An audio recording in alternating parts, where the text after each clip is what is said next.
Olá pessoal, nossos ouvintes e agora telespectadores do podcast Tributário ao Pé do Ouvido.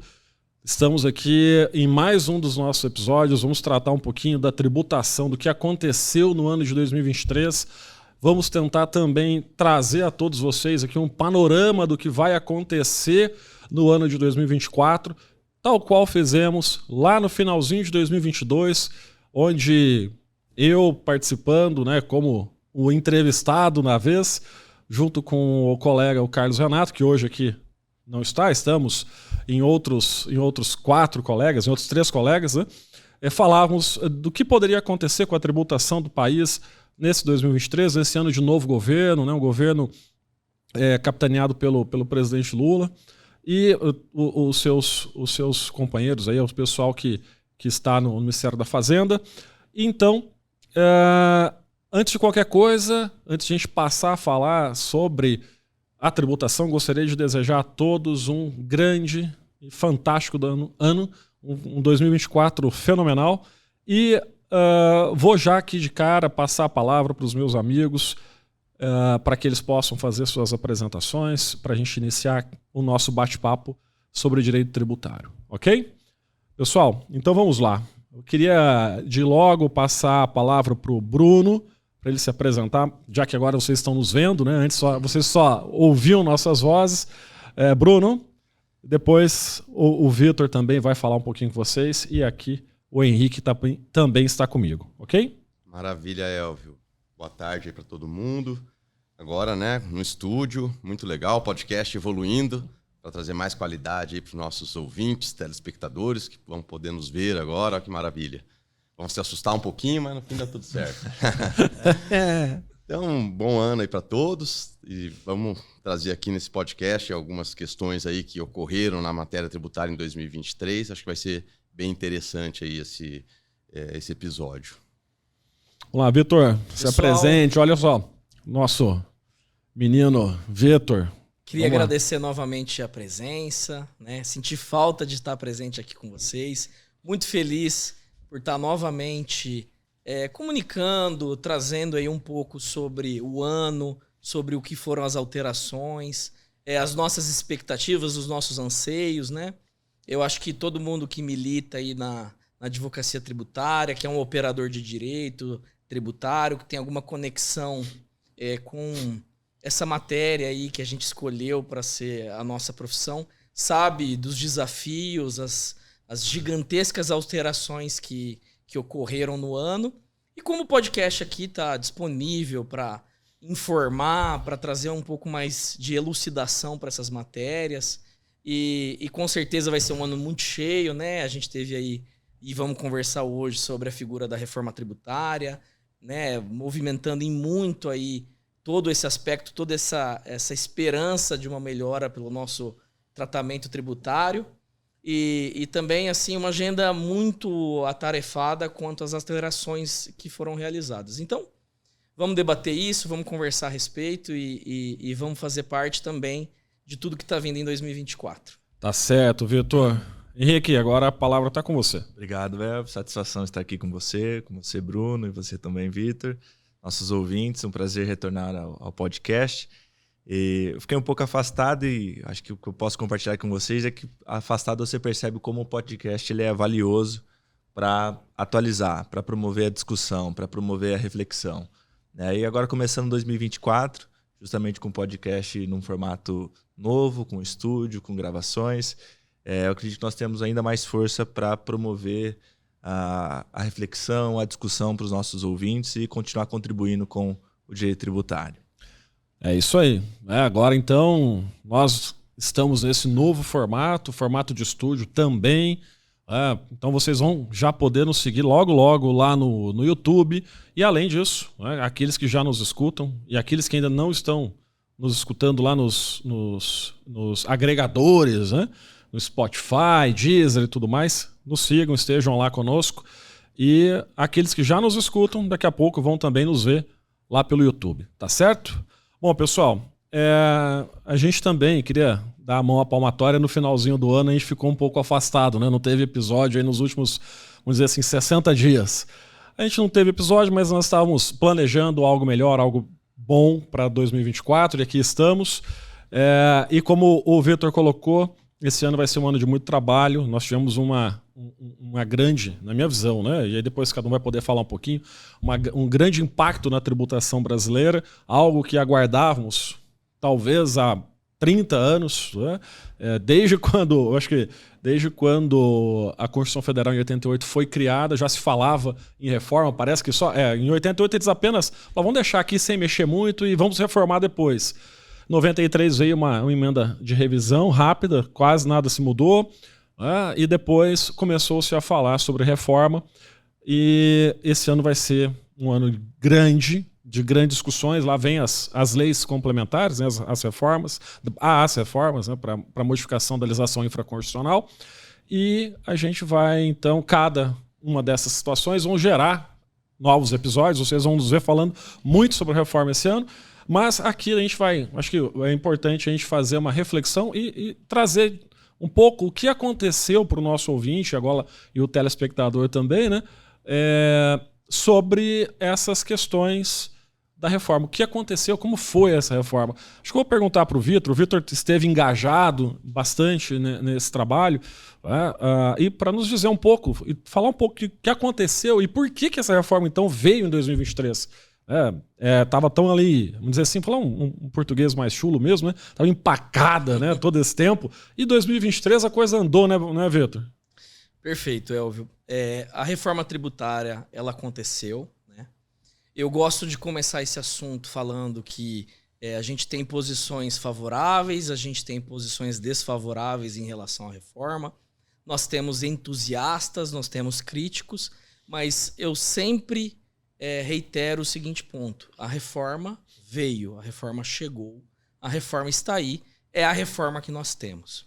Então, por mais de que simplesmente não aceitá-la, né, de realmente repeli-la, nós temos que entender que ela chegou e que ela vai acontecer. Então, 2023, a reforma aconteceu muito de uma maneira muito a trator, a gente brinca, né? Eu sempre me coloco a refletir constantemente se essa forma foi a mais adequada, mas empiricamente aí nos parece que foi a única forma que deu certo, né? Então, ela passou por um processo legislativo bem acelerado, né? As lideranças do Congresso abraçaram ela, o governo abraçou como um projeto de prioridade. E, basicamente, nós tivemos aí em cenários de aprovações duplas na Câmara e no Senado, com bastante alterações de textos, modificações que, assim, vinham sempre muito pouco explanadas, justamente por conta do processo e do rito legislativo ter sido acelerado. E realmente ali ocasionaram a publicação de uma reforma constitucional, né? Essa reforma constitucional, ela visa basicamente modificar pontos basilares que vão determinar ali os princípios e os fundamentos norteadores de todo esse regime tributário que faz alterações complexas, faz alterações não só de tributos, mas faz alterações em mecanismos de cobrança, alterações em mecanismos de divisão, de repartição de receita entre os entes federativos. E agora, basicamente, feita essa primeira etapa, essa etapa fundamental da pedra basal, que foi a modificação da Constituição Federal, nós passaremos para a regulamentação efetiva daqueles normativos, que se dará aí, efetivamente pela promulgação de 3 leis complementares, né? Essas 3 leis complementares, elas estão sendo geradas do âmbito do próprio governo, né? A gente tem a notícia aí da realização de 19 grupos de trabalho por parte do Ministério da Economia e da Receita Federal ali. E nesse ponto, tudo indica que elas vão ser geradas aí num curto prazo, né? Já se fala em 60 dias da apresentação dos primeiros textos. E, fatalmente, aí elas vão ocasionar discussões no âmbito do Congresso, por meio das comissões e subcomissões, para iniciar o rito legislativo. A aprovação está prevista para 2025, o prazo, é isso? Veja, para a regulamentação. Ao termos a aprovação do texto constitucional, ele determinou datas pré-fixadas em seu texto para a complementação, então a regulamentação por leis complementares, e para a reforma da renda, né? Então, se não me engano, Da Folha também, né? Isso. As leis complementares, a reforma da Folha e a reforma da renda, né? Se não me engano, respectivamente, 180 dias e 240 dias para a regulamentação. Então, esse é um prazo que o governo espera cumprir, né? Até porque previsto. Já se fala na possibilidade de postergá-lo, mas não é o objetivo. No que parece aí do que está sendo divulgado, não é o objetivo. O ano é um ano complicado para essas alterações, né? A gente tem um ano... Eleições municipais. De eleições. Nós temos um ano com bastante mudanças em âmbito legislativo, em âmbito tributário. Então, por mais que a emenda constitucional realmente determine ali o prazo para cumprimento dessa regulamentação, não acho que seria assim absurdo a gente pensar numa postergação. Perfeito, perfeito. Ô Vitor, o que dentro dessa perspectiva da reforma, quais são... Você pode enumerar ali alguns pontos daqueles que disseram, olha, está muito acelerado, o negócio não está muito certo. Acho que teve uma grita aí dos prestadores de serviço, né? Foram os que mais, acho que nessa equalização da tributação, sofreram, né? Ou havia uma previsão de sofrer, né? Aí teve uma certa grita deles, né? Dizendo, olha, não, mas a gente está transferindo tudo para a gente, a indústria está ficando sem tributo nenhum, aquela coisa toda. Teve uma mudança significativa aí depois, né? Elvio, em relação às críticas, assim, a gente tem várias, né? Obviamente, a crítica dos prestadores de serviço, ela é uma crítica importante. Eu, pessoalmente, sou prestador de serviço. Nós todos, né? Todos os advogados tributaristas, a gente está do time advocacia tributária privada hoje, né? A galera do público não veio. Eu reconheço, assim, que a mudança é grande, a mudança, ela impacta, né? Quando nós vamos avaliar pontualmente essas mudanças, elas precisam ser um pouco mais detalhadas para se evidenciar se de fato tem um aumento de carga tributária tão agressivo. Eu gosto de trazer esse exemplo, então, por exemplo, para os prestadores de serviço para contribuintes do IVA. Né? Então, no caso, a gente de fato vai ter um aumento dessa incidência, dessa carga, mas o que hoje é uma prestação de serviço que não gera um crédito, né? Porque nós estamos essencialmente submetidos ao ISS e ao PIS e COFINS. Enfim, o nosso PIS e COFINS normalmente não gera crédito para os tomadores, é muito raro algum prestador de serviço nosso, algum tomador de serviço nosso tomar esse crédito de PIS e COFINS. E o ISS é uma base não oponível, então a gente tem o descompassamento do serviço com a venda de produtos. Então, veja que a reforma resolve esse problema, porque ela unifica essa base. Nós, como prestadores de serviço para PJs ou contribuintes, passaremos a ser totalmente crédito. Então, esse é um efeito que às vezes as pessoas se esquecem. Talvez nesse ponto aí, quem vai ficar um pouco mais prejudicado e precisa avaliar um pouco melhor é, de fato, aquele prestador de serviço que está mais voltado para o consumidor final, né? O consumidor final que ali vai ser o destinatário final da tributação, como consequência de uma tributação sobre consumo e serviço. E, no caso, não vai acabar conseguindo tomar esses créditos, né? Então, nós temos uma majoração grande para esse tipo de contribuinte, ao meu ver. No entanto, aí também trazendo um outro contraponto, nós sabemos que, por natureza, a prestação de serviços tem uma lucratividade muito maior. Então, é natural que seja mais tributado a atividade de prestação de serviços por formação do que a gente chama de lucro líquido, em detrimento à indústria. Né? A margem de lucro na prestação de serviços seria maior, né? Seria muito maior. Então, a crítica é bem fundamental. A capacidade tributária, né, contributiva, melhor dizendo, seria maior. Então seria maior. Poderia ter uma tributação seria maior. Nesse ponto, né, obviamente, a gente tem um fundamento bom para o setor de serviço, que ele é o maior empregador. Sim. Então, acredito que uma dessas dinâmicas para defender o setor da prestação de serviços seja talvez a própria reforma da Folha, né? A gente realmente rediscutir todos esses pontos. Mas assim, trazendo até um ponto, sabe, Elvio, em relação às críticas, tem 2 críticas que eu sempre escuto da reforma tributária que eu queria contrapor aqui, trazer um elemento de contraposição, que são as seguintes. A primeira é de que a reforma tributária ela não respeita o federalismo, né? Que você teria ali uma possibilidade de disrupção do nosso pacto federativo, né? E a segunda é de que a reforma tributária não simplifica nada, ou que foi feito muito a pressas, ou que é uma reforma tributária de pouco auxílio. Quanto a essas críticas, eu acho muito difícil a gente entrar nessas searas por alguns motivos. O primeiro é que a gente precisa fazer uma base comparativa, né? Perfeito. Hoje, quando a gente fala de, por exemplo, de crédito de IPI, crédito de ICMS, crédito de PIS e COFINS, regime monofásico, substituição tributária, nós temos um universo tão complexo que a gente comparar essa complexidade com a reforma tributária é muito injusto, né? Eu sempre gosto de dizer nesse ponto que, embora a reforma não seja melhor, ela está melhorando em aspectos significativos esse manicômio que a gente vive, né? Essas grandes diferenças. Alfredo Augusto Becker, né? Manicômio tributário, né? Exatamente. E já quanto à quebra do Pacto Federativo, a mesma contracrítica se impõe. Nós não temos um Pacto Federativo funcionando na sua plenitude. Nós não temos ali uma divisão justa e igualitária das receitas.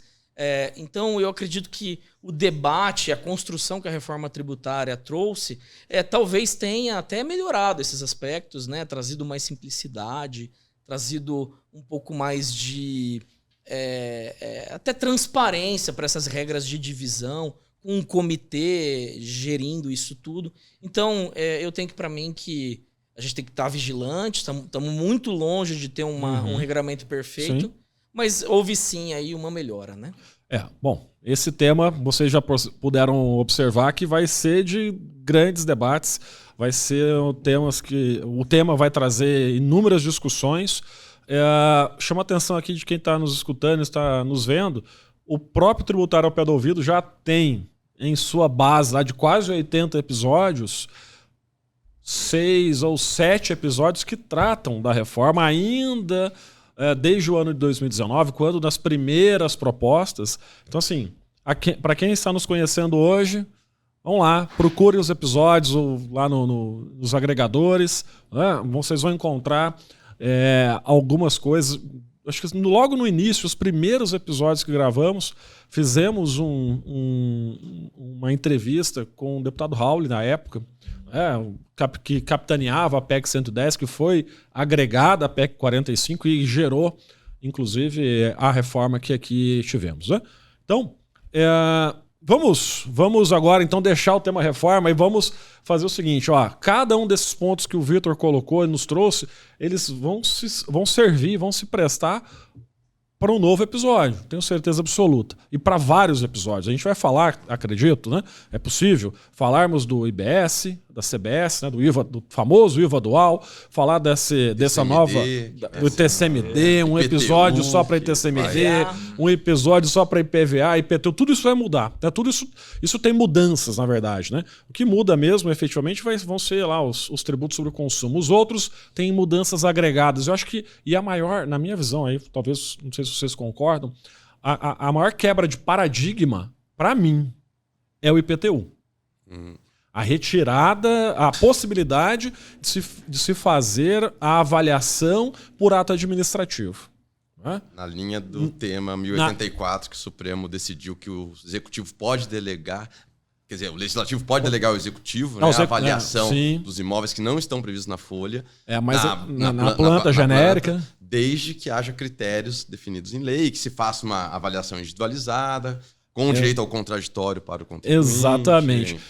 Então, assim, isso trouxe, a emenda, né, a 132, a reforma, trouxe isso para o seu texto para permitir que os municípios façam isso para todos os imóveis, não só para aqueles que não estão na planta. Né? Então, assim, isso para mim é uma grande quebra de paradigma, tal qual a tributação sobre o consumo, né? Que era o tema e o foco central da reforma, né? Mas veja, olha a quantidade de temas que a gente vai poder fazer episódios, a gente vai poder tratar em episódios novos. Então, assim. E vai dar discussão. Vai, muita discussão, pelo amor de Deus. Já falou que vai defender a reforma. E a gente estava lá no congresso do IBET em São Paulo e o pessoal metendo a boca na reforma. O Vitinho já estava... Eu estava com ele. Teve um parênteses aqui, né? Vamos tirar do nosso rumo que a gente colocou. Assim, eu estava ao lado do Vitor numa dessas palestras. Ele falou assim, isso não vai dar certo, deixa eu ir embora daqui que eu tenho vontade de ficar... Né? Porque a pessoa falando mal ali, falando de muitos defeitos, supostos defeitos, o Vitinho, não, mas não é bem assim, do meu lado ali conversando. Eu falei, então, vamos lá, né? Vamos fazer perguntas. Eu sou um crítico também, pessoal, mas eu sou um crítico comparativo. Eu sei o que a gente está vivendo e o que a gente está sofrendo. Também esse início, até essa fase de transição acabar, essa fase eu acho que vai ser bem complicada, né, Vitinho? Talvez depois as coisas vão se adequar. As coisas vão se adequar. A gente, eu até brinco, né? Tem muita gente falando também.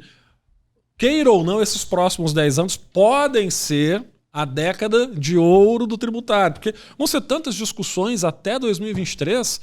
2033. Perdão, de 2023, nós já estamos discutindo 2023, com toda aquela questão do processo legislativo. Até 2033, isso aqui vai ter pano para manga, né? Nesse ponto, eu gostaria de fazer até puxar uma questão que já me perguntaram, pessoas leigas que não são do direito tributário, falam, olha, e sua profissão, né? Você acha que vai acabar? Vai acabar? Pelo contrário, então falo isso para o nosso ouvinte, né? Como você falou, a tendência é que seja uma década de ouro, então o advogado tributarista que estiver atualizado, né, se dedicar a estudar, realmente tem muito trabalho pela frente, tem muito bons projetos para implementar junto aos clientes. Eu acredito nisso também, que vão ser bons anos e anos promissores para a advocacia tributária. E não só a tributária em si, mas para escritórios que a advocacia tributária nunca está sozinha. Ela sempre depende de todas as outras advocacias. Acho que essa reforma impacta diretamente na produção econômica.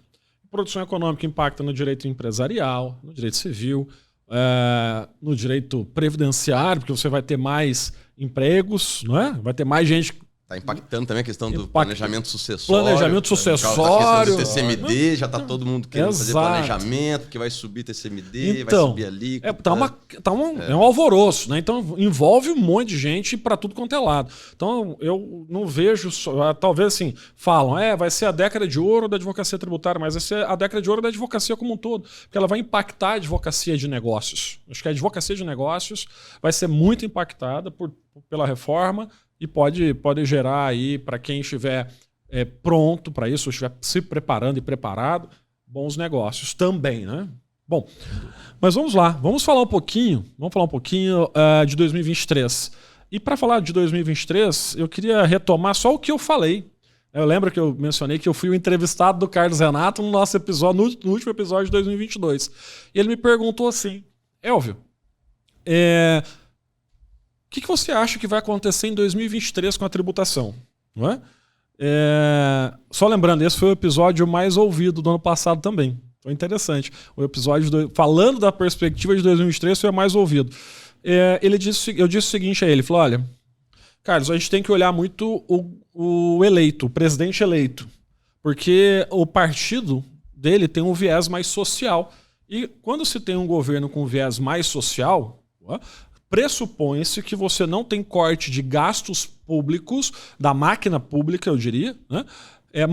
Mas também, por outro lado, eu tenho um aumento de gastos, entre aspas, sociais. E para ter gastos nesse sentido, vai demandar necessidade de aumento de tributo. De arrecadação. E aumento de arrecadação a gente só vai se fazer ou com um espectro, uma força fiscalizatória, melhor dizendo, muito boa, mas muito boa e muito forte, ou com aumento de carga tributária, mudanças legislativas que vão criar novos tributos ou que vão aumentar aqueles que já existem. Não é? E a gente, vamos dizer assim... Já houve várias medidas nesse sentido. Isso, a gente viu, né, no transcorrer de 2023 que isso aconteceu, né? Tanto a nível de matéria como a nível de julgamento, né? Exato, tanto nas matérias, na legislação em si, quanto nos julgamentos. E aí eu chamo a atenção de outra coisa, né? O STF não foi nada bom com o contribuinte, não é verdade? Quem quer comentar aqui, quer falar um pouquinho disso aí, Henrique? Eu acredito que o ponto de partida para a gente falar das decisões de 23, sem dúvida nenhuma, é a coisa julgada, né? A coisa julgada em matéria tributária. Até quebrando aqui o protocolo do nosso roteiro, mas eu acho que o nosso ouvinte anseia, né, entender um pouco melhor como é que foi possível o STF decidir que a coisa julgada basicamente não vale mais nada em direito tributário, né?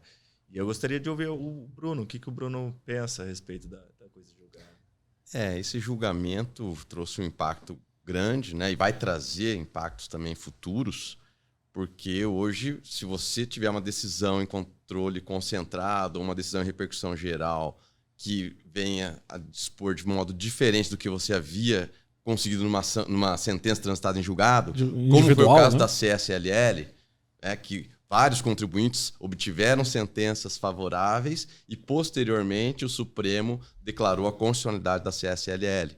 Então, o que o Supremo disse agora? Não, se o Supremo declarar a constitucionalidade de um tributo e você tem uma sentença anterior transitada em julgado que te dava o direito de não recolher aquele tributo, a partir da decisão do Supremo, você automaticamente tem que passar a recolher. Você já vai estar sujeito automaticamente aos efeitos, né, dessa decisão. Ou seja, vai ter que ter uma informação muito grande aí entre contadores e contribuintes, organização, para que ele possa acompanhar todos os julgamentos que nós temos. Com a reforma talvez até melhore um pouco, né? Vai ter menos tributos, vai ter menos discussões, não sei, vamos ver como é que vai ficar.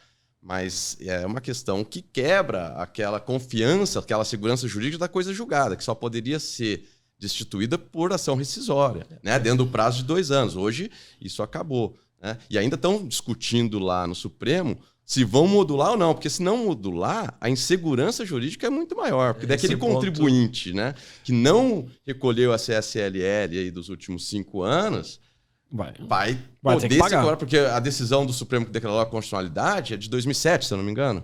Sim, 2007, 2007. Quer dizer, então, desde 2007, pela tese do Supremo agora, esses contribuintes já deveriam estar pagando. E essa, na minha visão, acho que na minha visão crítico, é a decisão mais importante do direito, não só no direito tributário, no direito. Porque essa decisão ela pode ser levada para qualquer outro ramo do direito.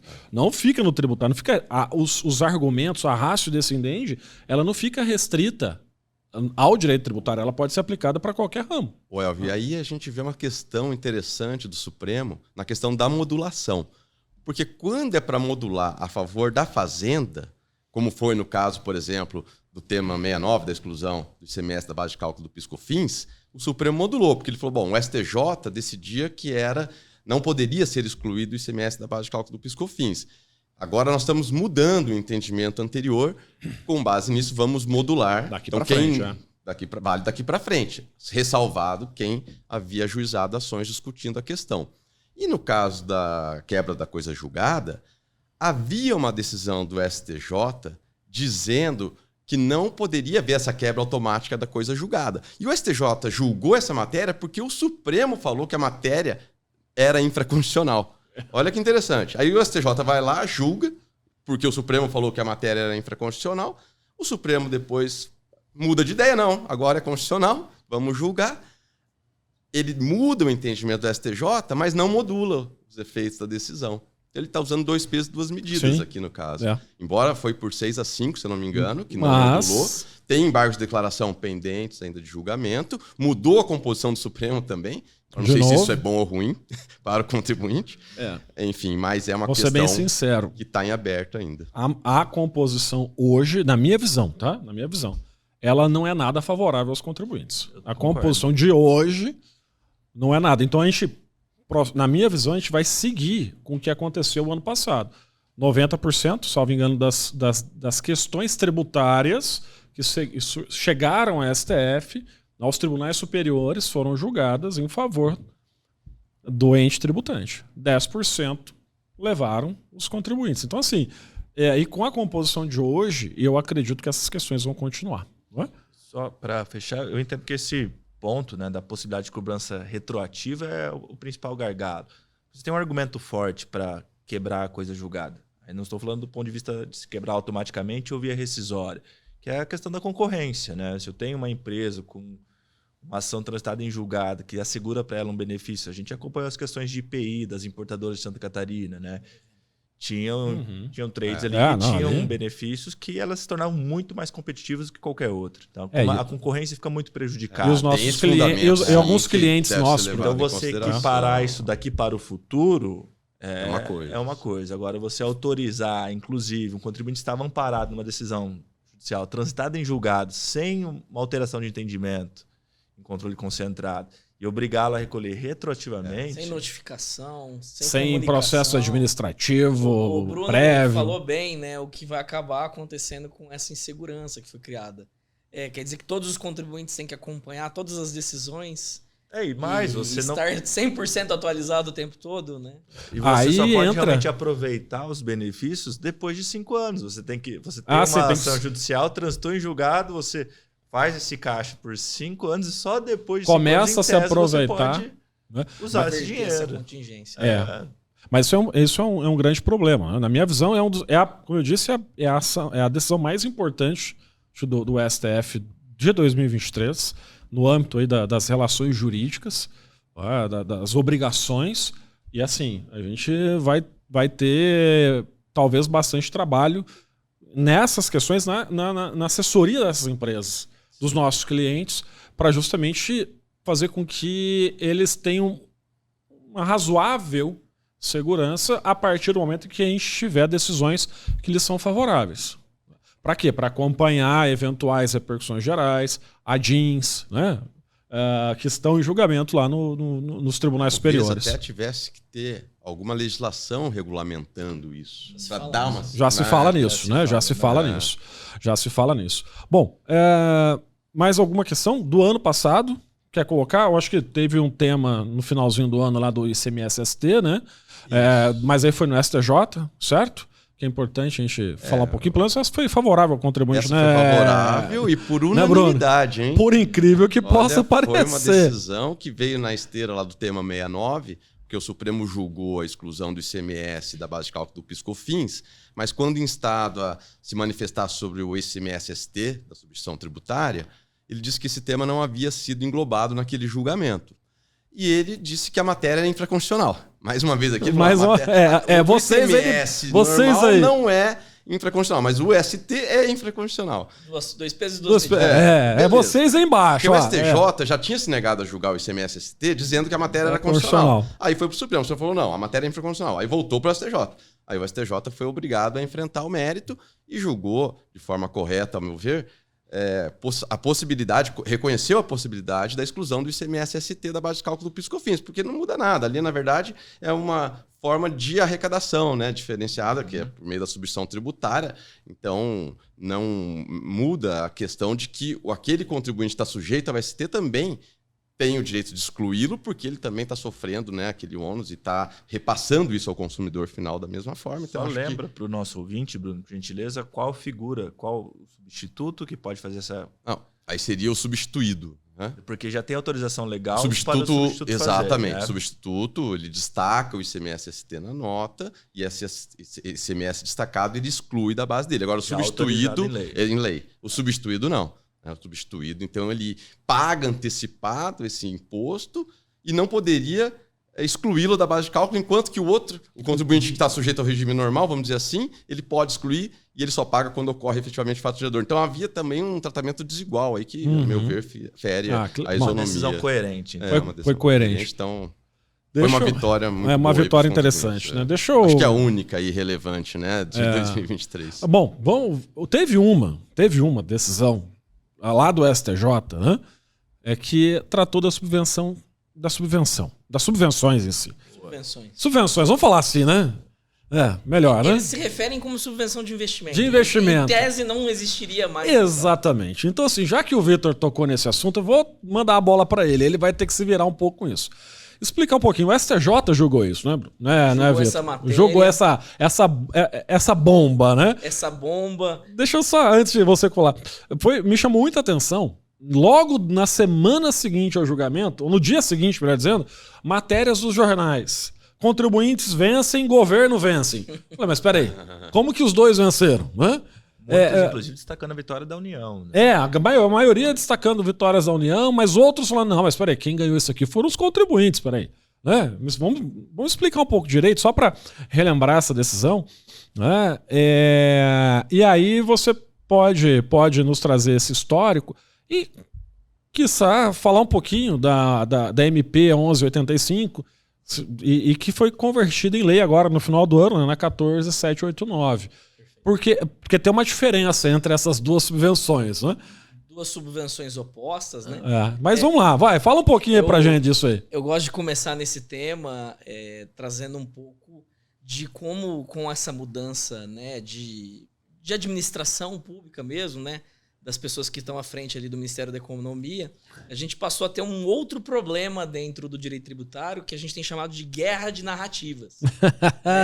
Parece política. É a política no direito tributário. Então a gente teve esse problema no julgamento de subvenções, nós estamos tendo esse problema atualmente com a aprovação da medida provisória 1185, né, que a gente tem a própria divulgação por parte das pessoas à frente dessa administração dizendo que, olha, o crédito presumido está incluso sim, as pessoas estão achando que não, mas está incluso.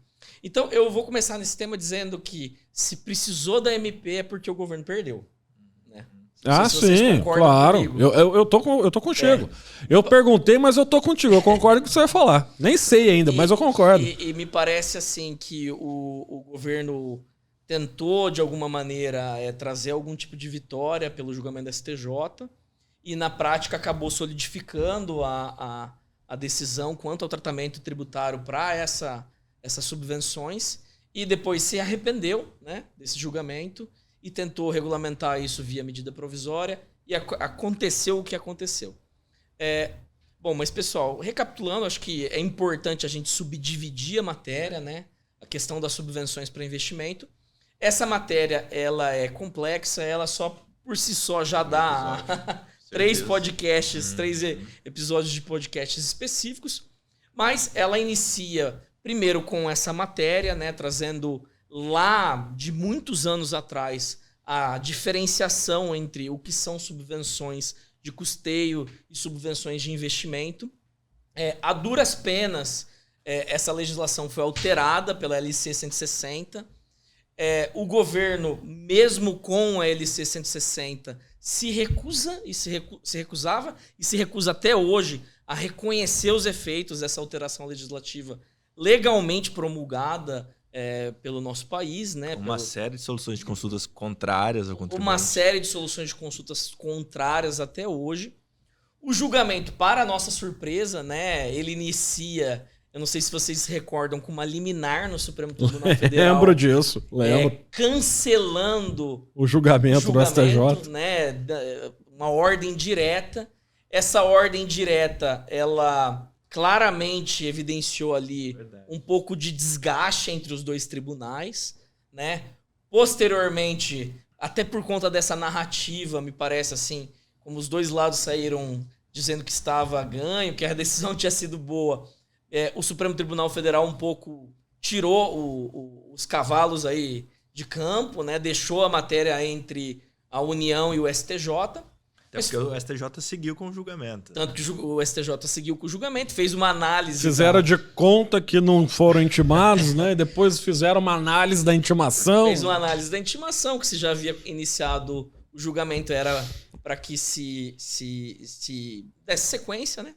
Esse julgamento inicia, e uma das coisas que eu acho que tem que ser destacada, né, na própria discussão entre eles, ele é um julgamento em que o STJ, novamente, em respeito ao nosso Estado Democrático de Direito, à segurança jurídica, realmente faz um esforço danado para a gente ter a pacificação da matéria por meio de um julgamento unânime. Né? O julgamento é unânime, você vê que nas próprias discussões que acontecem ao longo daquele julgamento, existiram pontos que poderiam ser melhor refinados, né? Como, por exemplo, a inclusão das imunidades como subvenções, né? Tecnicamente não muito adequado, por conta exatamente de não se tratar uma matéria que que seja albergada pelo próprio STJ, né? A gente está falando de uma imunidade específica, bem diferente da sistemática das subvenções, que realmente ali trouxe para essa decisão a determinação que o ente que está outorgando o benefício fiscal pratica alguma forma de renúncia, né? E esse julgamento, essencialmente, ele divide a matéria em dois, né? Eu gosto de sempre começar trazendo esse ponto. A matéria foi dividida entre créditos presumidos. Em alguns momentos, essa figura de nome pode ser alterada, tem que se atentar a isso. Então, no estado de São Paulo, a gente tem os chamados créditos outorgados, né? Um pouquinho mais para frente, a gente pode detalhar entre benefícios fiscais positivos e benefícios fiscais negativos. Mas, basicamente, em relação a esse tipo de subvenção, como ele é uma incidência positiva orçamentária, então que ela estaria aí afastada do cumprimento dos requisitos, né? Me parece assim um pouco que essa matéria foi caminhando, os entes foram julgando e conseguiram ver que não conseguiam voltar mais atrás. Então tiveram que abraçar a limitação do crédito presumido para a gente não ter efetivamente a ampliação do conceito do crédito presumido e dessa subvenção pela ausência de requisitos que, né, tinha sido decidida para os demais benefícios. Bom, em relação aos demais benefícios, se decidiu de fato que todos os benefícios fiscais constituem subvenções e que todos esses benefícios fiscais que subvenções são outorgados pelos estados se com o cumprimento efetivo das regras dispostas na LC, né, que a gente vai chamar na constituição de reserva, que essa reserva seja constituída de maneira adequada, segregada, bem evidenciada e que a partir dali ela seja tratada, né, para um aumento de capital social ou absorção de prejuízo, ela teria sim o condão de se excluir efetivamente a incidência do imposto de renda e da contribuição social sobre as mesmas, fazendo um pouco ali dessa análise desse procedimento, um pouco da impossibilidade da distribuição de lucro desses valores, né? Então, realmente, o que a gente se viu foi, a meu ver, uma vitória para o contribuinte, né? Uma pacificação do tema. E, obviamente, esse assunto aí, ele rende muito mais, né? Porque em cada uma dessas coisas que eu estou comentando, a gente pode tratar aqui mais 30, 40 minutos, porque ele é realmente, de fato, muito complexo, né? O grande ponto é que a Receita exigia não só a manutenção da reserva, como ela exigia a demonstração de que esse benefício fiscal de ICMS teria sido dado como uma contrapartida para o investimento. Perfeito. Acho que esse é o grande ponto que o julgamento vai além e fala, olha, a lei complementar não fala mais disso, então você só deve observar realmente os requisitos de manter isso em reserva ou utilizar numa aumento de capital, na absorção de prejuízo, mas não necessariamente tendo que demonstrar que esse benefício foi dado como uma contrapartida para você fazer um investimento na sua empresa, na sua indústria, no seu comércio. Né? Perfeito. Henrique, nesse ponto, só fazendo adendo, o que eu vejo, assim, que a própria União ela não se contenta com as exigências dela, né? Primeiro, a gente se falava em, de fato, ter a demonstração contra uma contrapartida, né? A partir daí, já passou a se exigir no ato, e aqui eu já estou entrando um pouco no crédito de subvenções, que é a MP 1185, passou a se exigir não somente a determinação que aquilo seria para aumento de atividade, expansão, criação de novos negócios, né? Que de uma certa forma você está fazendo ao constituir a reserva, que o capital fica travado dentro da própria empresa, mas também que teríamos que ter a exata determinação do valor e da renúncia, né? E quem acompanha aí os benefícios fiscais, né, percebeu que à luz da MP 1185, da sua conversão, vai ser muito difícil a gente ter subvenção, ou chamado crédito de subvenção, né? E aí tem uma outra questão, né, me parece. Vamos lá. Isso tudo tem que ser posto em prática agora, aprovado em 2025 para poder usufruir só em 2026. Né?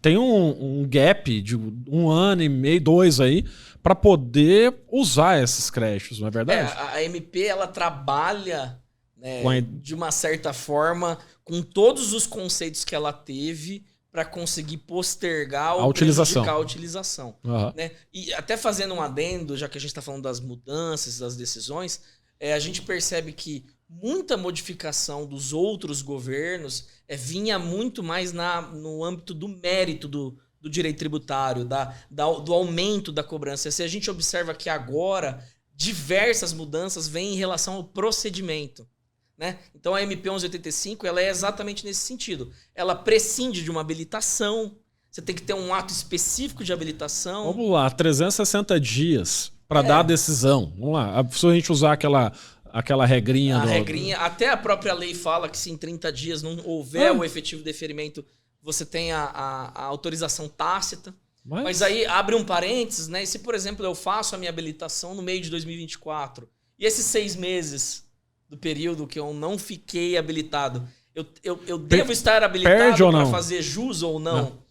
E posteriormente também o pedido do crédito de subvenções, ele vem com as entregas de obrigações acessórias posteriores, né? Inclusive na previsão inaugural ele ainda dava um período de 48 meses, se não me engano, acho que foi reduzido agora, para o pagamento. Então a gente somava 12 com 48, a gente 60 já meses. Bom, já foi. Já foi. Né? 5 anos para usar esse negócio. 5 anos para usar. Acabou.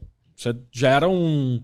Acabou. Vamos falar assim, não tem mais subvenção. Seria melhor, né? Porque vai gerar um impacto de dois ciclos governamentais, né? Perfeito. E além disso, né, a gente está com discussões muito grandes, né? Tem o aspecto agora, se o crédito presumido está albergado ou não. Sim. Isso é uma nova guerra de narrativa, né, conforme dito. Nós temos essas discussões todas permeando essa matéria, trazendo mais insegurança, né? Nós temos a própria habilitação, que é extremamente complexa, né? Então, é uma matéria que vai dar realmente muito pano para manga, vai trazer muita dificuldade. E para trazer aí, vou fazer o gancho perfeito para o nosso próximo episódio disso. Quem leu a MP 1185 bem atentamente vai perceber que ela trouxe a obrigatoriedade da tributação pelo PIS e a COFINS desses benefícios. E aí, quando a gente vai entrar nessa matéria, a gente tem que começar a entender que existem benefícios fiscais de entrada, benefícios fiscais de saída, né? Existem uma série de benefícios fiscais que nós não conseguimos enquadrar dentro de uma caixinha, exatamente, para fins de simplesmente tributo, PIS e COFINS. Né?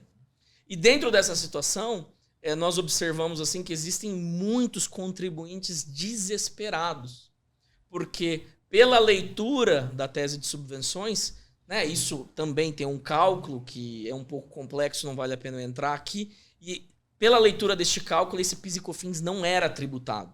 Né? Então, como se isso não fosse adicionado aí como um faturamento.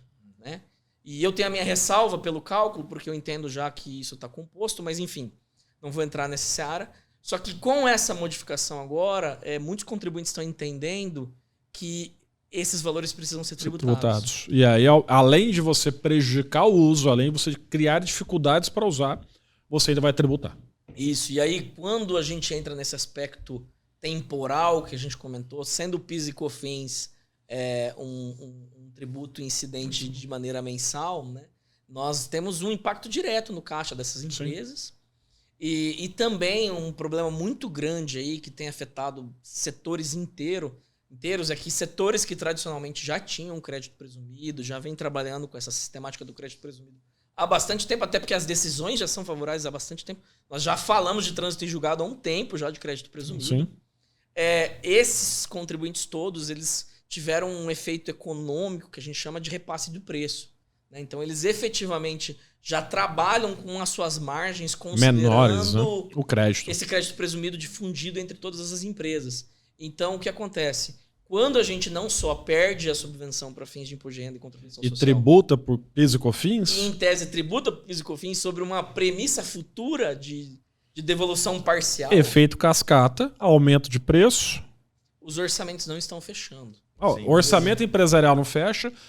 Na ponta, aumento de preço e inflação. E aí as pessoas que criam essas coisas dentro... do mecanismo lá governamental, acho que não pensam nessas questões. E vai gerar um problema pior. Acho que é um impacto direto em investimentos. Sim, investimento, direto. Bom, mas falamos então de 2023, um pouquinho de 2024, ano que vem aí com as subvenções. Vamos falar um pouco de algumas alterações legislativas ou criações legislativas no final do ano passado, acho que é importante. Tem aí a MP 1202, não é, Vitor? Né, Bruno? Que vai tratar de alguns temas, compensação tributária, revogação de benefícios do PERSE, né? Os dois principais temas e o grande tema dessa MP, que é a desoneração da folha. Vamos falar rapidamente sobre isso e depois eu vou chamar vocês para falar um pouquinho sobre as perspectivas para 2024. Ok? Bom, quem quer começar um pouquinho? São 3 temas, ó. São Bruno 3 temas. São 3 temas, né? Sobre o assunto. Mas eu só sobre a MP. Só gostaria de destacar como é temerário você tratar desses temas de tanta importância via medida provisória. Eu acho que dá para começar pela desoneração, né? Sim. Sendo aí extremamente justo em relação a essa matéria. É uma matéria que foi debatida em ambos os governos. Então isso desde 2011. Não, isso em vários governos, mas efetivamente em relação à tentativa de revogação e prorrogação, né? Enfim, os governos, me parece, já há um bom tempo, vêm pré-determinados a caçar a desoneração. Uhum. Instituíram verdadeira cruzada. Eu não gosto. O pessoal fala de desoneração, mas eu nem gosto de falar de desoneração, é a substituição, né? Porque você não desonera, você tira de um para colocar em outro lugar. Substitutivo. Você substitui só. A contribuição ela não desonera, ela substitui. Ela sai da folha e vai para a receita, né? Que a carga tributária acaba sendo um pouco maior, mas o cliente faz essa opção por uma simplificação. Simplificação, é óbvio. Mas deixa o Vitor terminar, eu atrapalhei ele. E aí, nesse ponto, né, a gente tem em ambos os governos um veto presidencial e uma promulgação, né, uma sanção pelo Congresso, né, evitando ali a quebra dessa expectativa desses setores que mais empregam, né, são setores que a gente chama de interesse nacional, de proteção. Então, ela é preocupante, ela é extremamente relevante para esses segmentos e ela também traz diferenças gigantescas no que tange a contratação desses setores, mas a um primeiro momento me parece aí que as lideranças do Congresso sumariamente repeliram ela, né? Então tudo indica que ela ou vai caminhar para uma conversão em algum outro tipo de matéria um pouco com a exclusão de algumas coisas, um pouco menos agressiva, um pouco mais parcial. Então, eu acredito aí que é uma matéria para a gente acompanhar, né? Ainda temos aí um bom tempo até a plena eficácia. O prazo dela nem começou a correr, né? Porque foi no período de recesso parlamentar. O prazo começa salvo engano, dia 2 de fevereiro a correr para os 60 dias. Então, ainda tem muita água para rolar aí, né? Pode, inclusive, ser renovado e pode depois por mais 60, não é verdade? Então, mas assim, os temas são importantes, né? A desoneração, ela impacta, como o Vitor colocou, muita gente. Mas, na minha visão, tem um probleminha aí com relação à desoneração, que é a emissão de medida provisória com base... repetindo matéria que já tinha sido rejeitada, né? Uma questão até de constitucionalidade da própria medida provisória nesse tema. E temos outros, né? O PERSE, por exemplo. O Bruno quer falar um pouquinho do PERSE? Seguir aí. O PERSE, né? Aquele programa lá. Isso, aquele programa lá para o pessoal do setor de eventos. 60 meses já estão querendo cortar isso. Sumariamente, né? Então, assim. O governo está atrás de arrecadar a qualquer custo. Exatamente. Então, estão tentando revogar os benefícios que foram dados para o setor de turismo, o PERSE, né? Para quem não lembra. Foi dado alguns benefícios, um deles é a redução redução dos tributos à alíquota zero por 5 anos, né? E tem várias discussões, se a empresa tem que estar no cadastro, se não tem algumas atividades, se está rolando, se aplica ao Simples, se não se aplica. A lista de quinais. Aquela confusão. Muda a lista, sai a portaria do Ministério da Economia. Então isso gerou diversos processos na Justiça que estão ainda em andamento, isso não teve ainda uma definição por parte do Poder Judiciário.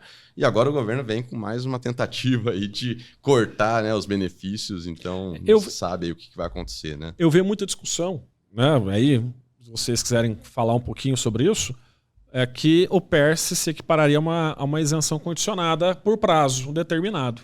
E aí a aplicação do artigo 178 do CTN, né? Se é por prazo, você não poderia revogar antes do prazo. E caso revogue, só impediria que novas empresas pudessem se aproveitar do benefício, mas aquelas que já estavam se aproveitando Estaria garantido. já estaria garantido aí pelo prazo de 60 meses. Judicial. É mais discussão, né? As decisões acabam gerando. As decisões administrativas acabam por gerar maiores discussões ainda. Né? Ô, Vitor, antes de a gente começar aqui, a gente estava no off, né? Falando das compensações, desses problemas que foram trazidos aqui pela medida provisória nas compensações tributárias. Você estava falando um negócio interessante aqui. Até Pode porque falar. da mesa só o Vitor pelo jeito que foi afetado. Por enquanto, né? Só o Vitor. Infelizmente. A gente não está tendo esse problema. Clientes com mais de 10 milhões de reais em crédito. Olha o problema que o Vitor tem. Ele estava aqui reclamando. Pô, meus clientes, não sei o quê. São clientes com mais de 10 milhões em créditos tributários a serem compensados. Esse é o problema. 6 empresas com crédito acima de 1 bi. Você não está com nenhuma dessa, não. Você é um desses, cara? Fala pra gente. Mesmo que seja de 1%, só igual você estava falando ali os honorários, antes, né? Tá ótimo, cara. 1% em 1 bi tá Dá bom. pra pagar o churrasco. A gente estava conversando aqui, pessoal, que sonhar ainda não paga imposto, né? Já que a gente está no tributário ao pé do ouvido. Mas efetivamente falar dessa matéria aqui, fora as brincadeiras, eu vou provar o meu ponto aqui na guerra de narrativas agora. Aí sim, gosto dessa parte. Vocês vão ver como tudo se encaixa, né? Vocês perceberam que pós a promulgação dessa alteração, o Bruno tá ali com a matéria, mas a Receita Federal, enfim, o Ministério da Economia e os entes ali responsáveis... Fazenda agora, falei economia do outro governo. Isso, né? O pessoal nem gosta de falar, não pode errar. Isso, Fazenda. É vício antigo. É vício antigo, Eles correram com a divulgação do impacto. Né? E por que divulgar o impacto? Né? Por que fazer essa... Desculpa aí, né? Essa quebra do sigilo fiscal? Por mais que o nome não tenha sido divulgado. Né? Sim. São poucas as empresas nesse Brasil que, inclusive, muitas delas, né, têm que reportar isso nas suas demonstrações contábeis, nos seus balanços. Por que criar uma regra que primeiramente impacta diretamente no princípio da igualdade? Por que divulgar isso? Por que trazer esse elemento? Não são poucos, eu estou tirando dos grandes. Impacta 495 empresas pela matéria. A matéria quis trazer o quê? Gente, não se preocupa. Poucas pessoas, são poucos. Não vou mexer no seu queijo, vou mexer no queijo dos outros. Até o dia que começa a mexer no nosso queijo. Né? Isso é verdade. Isso é antigo, hein? Isso é antigo. Isso tem história, né? História. Então, o que me parece, assim? Me parece que, além de ser inadequada, né, nasce com intuitos equivocados, nasce com situações erradas, em efeitos errados, mas traz muito daquele efeito do procedimento, né? Uhum. O governo, nesse ponto, está muito atento que aumentar a carga tributária, ela não é só mexer em base de cálculo e alíquota. Tirar dinheiro do bolso, é fluxo de caixa. É fluxo de caixa, é procedimento. Claro. Né? Então, nesse ponto, você observa que está sendo estruturado toda uma série de dinamismos para reduzir aquilo que o contribuinte tem direito. Veja, esse é o pouco do que sobrou, do que não perdeu no Supremo, do que não foi afetado por coisa julgada, e ressalta-se que foi pago. Foi pago. O momento é o seguinte, né? É um ataque contra o direito à restituição daquilo que foi pago indevidamente, daquilo que o Estado lhe tomou de forma indevida. Você só ali está tentando pegar o dinheiro de volta, aquele dinheiro que é seu e o Estado. E é a tese do século que representa a maior parte disso. E eu acho que agora a gente pode chamar isso aí de tese do milênio, porque eu acho que dificilmente nós vamos ter uma outra tese dessa. Pelo tempo que vai demorar também. Para compensar, mais 5 anos. Até o prazo máximo é 60 meses, né, Vitor? Exato. E aí, vamos falar dos efeitos disso. Será que o governo vai aceitar, então, que a gente pode compensar com prazo ilimitado, já que agora tem uma limitação de lei? Esses contribuintes, eles vão ter o tempo que quiserem para essas compensações? Sim. Até porque isso é um âmbito de discussão hoje, né? Por muita sorte, eu diria aí, nós estamos sendo protegidos pelos tribunais regionais federais, né? Que tem determinado que não é o prazo de 5 anos para se compensar, mas sim que é o prazo de 5 anos para se habilitar esses créditos. Mas, assim, da minha contribuição quanto a essa matéria, vejo ali um ataque frontal ao Estado Democrático de Direito, né? A segurança jurídica, a coisa julgada, o ato jurídico perfeito, aos direitos das pessoas. Me preocupa que começa assim e depois vem num trator em relação a todo o resto. Volto novamente com aquela postura que acho muito inadequada, a postura de conseguir algo e querer algo a mais, né? Então a gente teve aí a divulgação de uma portaria que tudo indica vai trazer, né, para determinação desse critério aspectos temporais anteriores à promulgação da própria regra. Perfeito. Quer dizer, novamente atacando a segurança jurídica, não entendendo quão carente para a nossa sociedade esse princípio né, que impacta de maneira reversa em tantas outras coisas. E tenho que, para mim, né, vamos ver aí, que eu acredito que o Poder Judiciário vai socorrer nessa, né? Vamos ver. Vamos lá, né? Já tem decisão contrária saindo. Ia falar disso. Contrário é o contribuinte. Contrário é o contribuinte, né? Bom, mas vamos lá, né? A esperança é a última que morre. Nós aqui ainda estamos... Vai ficar um pouquinho parcelados os honorários dele, mas não tem problema. Não tem problema. Vai parcelar em 60 meses. Eu preciso atualizar os meus códigos de processo civil, as minhas aulas, porque, enfim... Eu não vejo essa possibilidade, mas, sim, de fato, vamos acompanhar, né?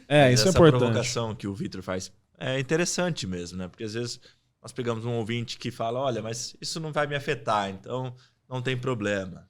Mas pode afetar no futuro sempre afeta. Breve, né? Sempre. No frigir dos ovos, meu querido. Sempre afeta, né? E veio junto, né, com a MP, a Lei Complementar 204, acho que finalizou a questão da transferência do ICMS entre estabelecimentos do mesmo contribuinte, né? Acho que aí é mais tranquilo, nada há muito a... Eu já vejo assim que, novamente, cenário de insegurança, né? Eu até brinquei que o tributarista precisa se acostumar a parar de ter férias, né? Ou tire férias pra quê? em outro momento. Porque a última semana do ano, a última semana desse ano foi caótica, não é? Já tem o ano passado, 2023, caótica, poxa. Veio o pacote todo de uma vez, sim, né? E aí, exatamente em relação a esse tema, muita dificuldade, né? Sempre tudo deixado para se regulamentar muito próximo. A gente teve um convênio do CONFAS, se não me engano, 178, foi rejeitado, acredito, pelo Rio de Janeiro. Acho que foi 174, foi rejeitado pelo Rio de Janeiro, depois veio 178, que foi promulgado, mas foi promulgado com a exceção, dizendo que não tinha sido aceito por todos os entes. Aí vem a legislação complementar. Fato não temos ainda uma clareza sobre qual é o procedimento da transferência, né? A transferência vai se dar com a manutenção do crédito, que forma que isso vai ser feito, como se operacionaliza, diversas situações em que você tem uma dificuldade para entender o crédito e como ela aconteceria. Então, eu faço um ponto aí, contribuintes que têm uma cadeia de diferimento dentro do Estado, né? Então não pagam esse ICMS, vão né, por exemplo, compro soja, compro milho, esse milho, esse café, esse trigo, ele vai sendo transferido sobre a égide de um diferimento, né? E aí, posteriormente, eu retiro ele do Estado, né? Então tem uma quebra do diferimento que é anterior, não exatamente uma tributação incidente, mas essa transferência que eu fiz entre filiais, ela não gera o ICMS, então muita complexidade, né? E com certeza quem está nos ouvindo, que é um pouco mais operador do direito, né, que precisa se ater mais com esses pontos mais burocráticos, emissão de nota, como trazer isso para o tratamento das obrigações acessórias, está sofrendo bastante, né? Mas a esperança aí é que a gente venha, por meio talvez das legislações estaduais individuais, regulamentando isso. Já vi ali um começo de solução de consulta de um ente federativo, São Paulo, que parece não estar respeitando Não está muito, né? Está muito alinhado com a tese. Fala-se ali talvez de transferência entre filiais só do próprio Estado. Então, tem bastante coisa acontecendo nesse ponto. E por fim aí, sei que já falei bastante, mas é trazer aqui uma atenção para os contribuintes que talvez a gente tenha planejamento tributário aí, né? Para fazer, né? Para fazer, claro. Talvez tenha coisa boa aí com essa decisão. Ótimo.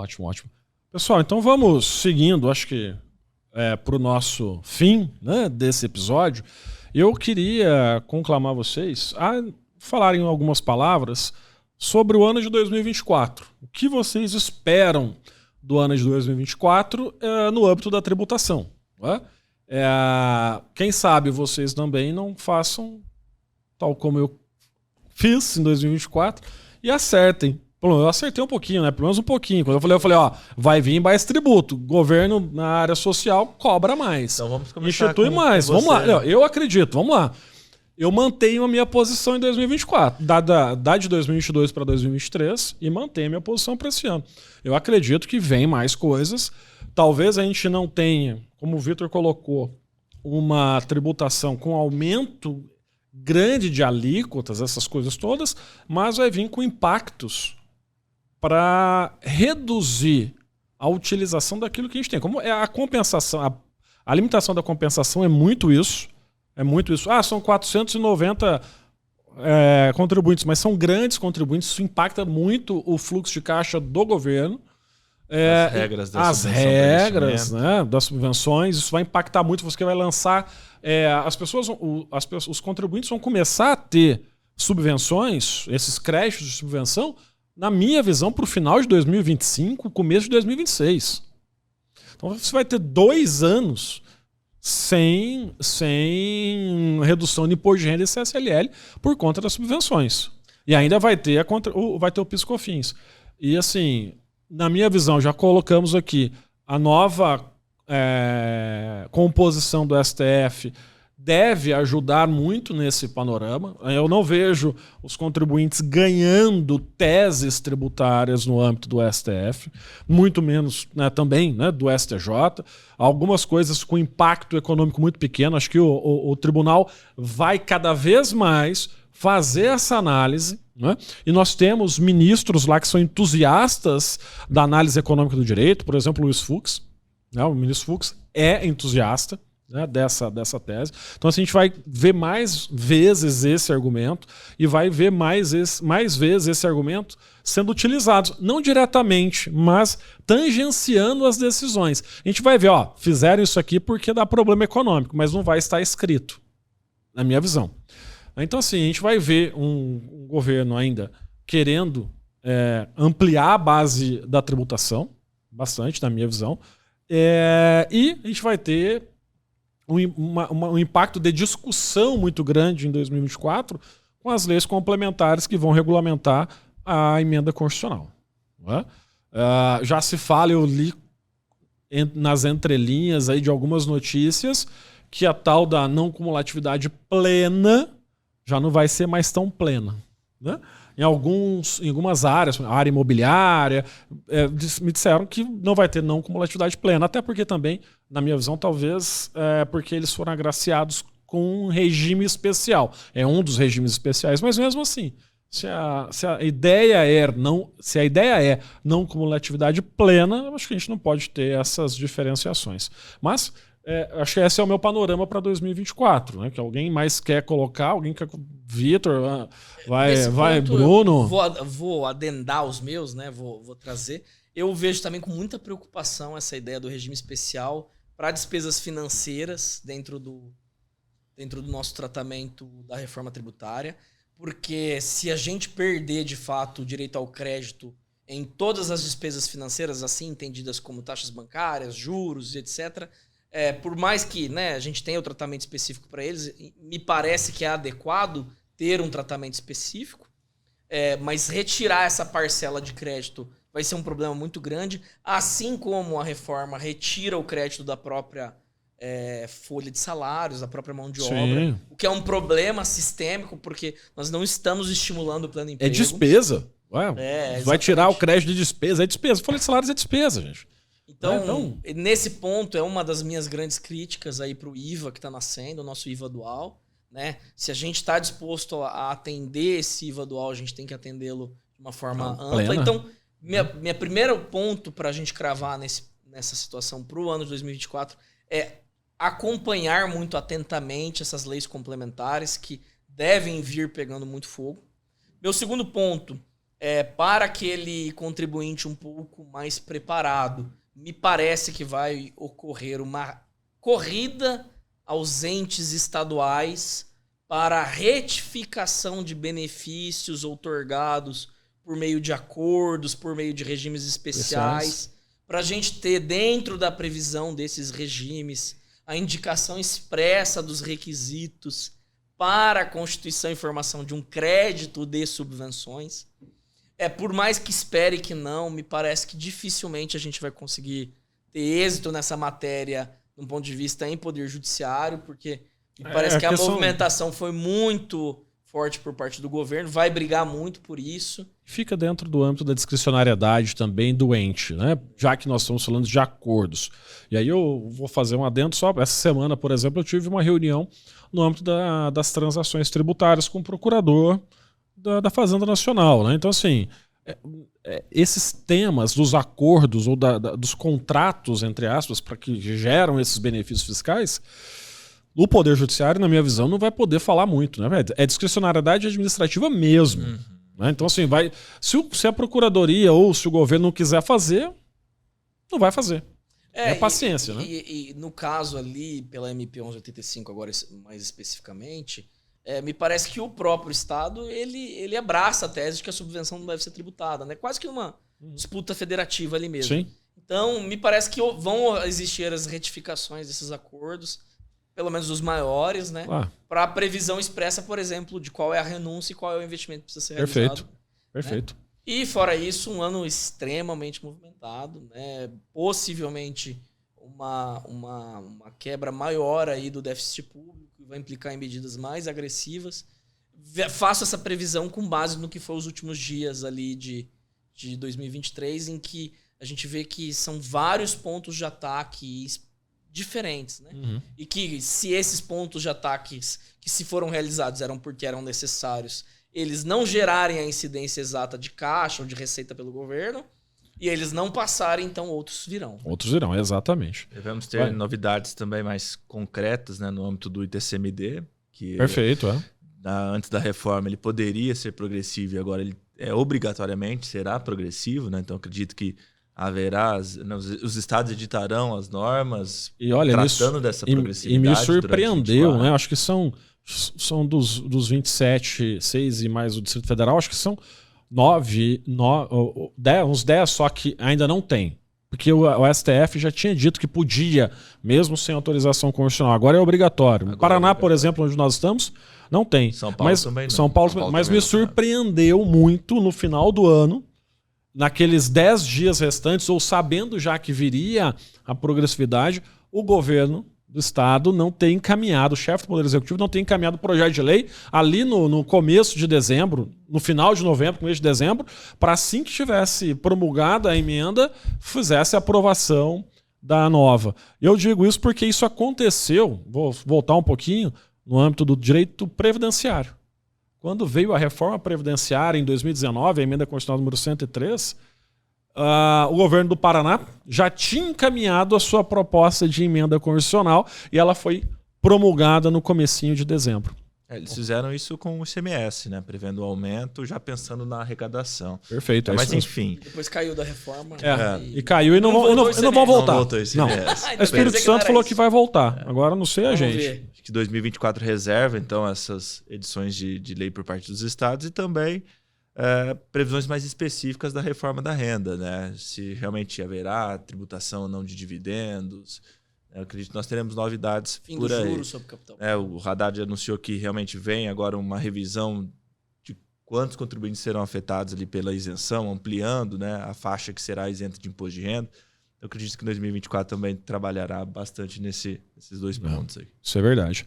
Bruno? Bom, eu só tenho a endossar aí o que vocês já falaram. Eu acho que o que vai pautar bastante o 2024 vai ser a reforma tributária, né? As leis complementares e a reforma do imposto de renda.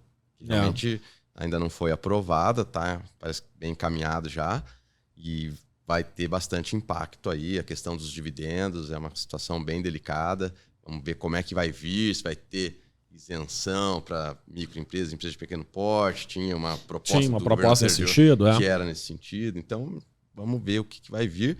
Mas, assim, eu também sou bastante pessimista, porque a gente tem visto que todas as normas que o governo tem editado, aí, as medidas provisórias, a tendência é cada vez apertar mais o contribuinte e tirar da onde puder, né? Exato. Questões aí de mecanismo, como o Vitor colocou bem, né? Então vamos bloquear aqui a compensação para dificultar a compensação, jogar isso para frente, porque o governo quer arrecadar para dar conta aí dos gastos, enfim, né? Então, e vamos, o Supremo é outra situação também. Eu espero que ele não mude o que a gente ganhou, né? Por exemplo, já é um bom caminho, STJ, né? Já é um bom caminho. A exclusão lá do ICMS-ST da base de cálculo do PIS/COFINS, o Supremo falou que era matéria infraconstitucional. Então, a princípio, o Supremo não pode deve subir. Mas na questão da coisa julgada, ele foi e voltou. Então, você vê, nós não temos segurança jurídica. Né? Vai ser um problema. E a frase do Alfredo Augusto Becker está mais que atual, né? Vivemos um manicômio tributário aí que parece que não tem fim, né? E é da década de 60. Isso que eu ia falar. Da década de 60. Né?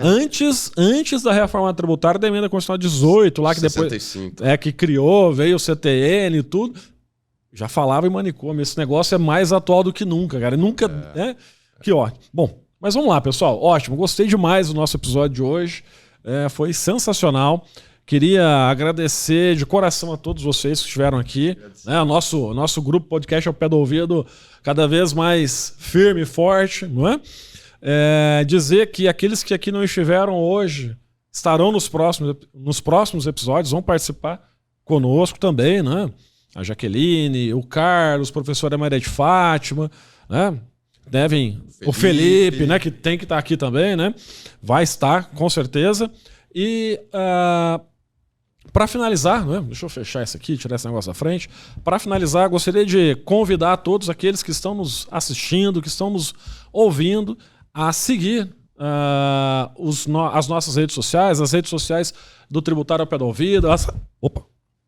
Quase que eu derrubo aqui. Vamos voltar, né? As redes sociais dos integrantes do Tributário ao Pé do Ouvido. Isso aqui vai virar meme, eu tenho quase certeza. Vai virar um corte e vai virar um meme. Tenho quase certeza. Isso deve ter ficado estranho pra caramba. Né? Então, assim... E antes de terminar, né, queria desejar a todos um grande ano, um grande 2024, que seja um ano sensacional para todos nós, que seja o ano dos advogados tributaristas, que seja o ano da advocacia. Joia? Gente, muito obrigado. Um abraço a todos aqui. Se quiserem deixar o seu recado final, fiquem à vontade. Um tchauzinho pra galera. Gente, valeu, gente. Um abraço. Até mais. Valeu. Tchau, tchau. Um abraço. Valeu.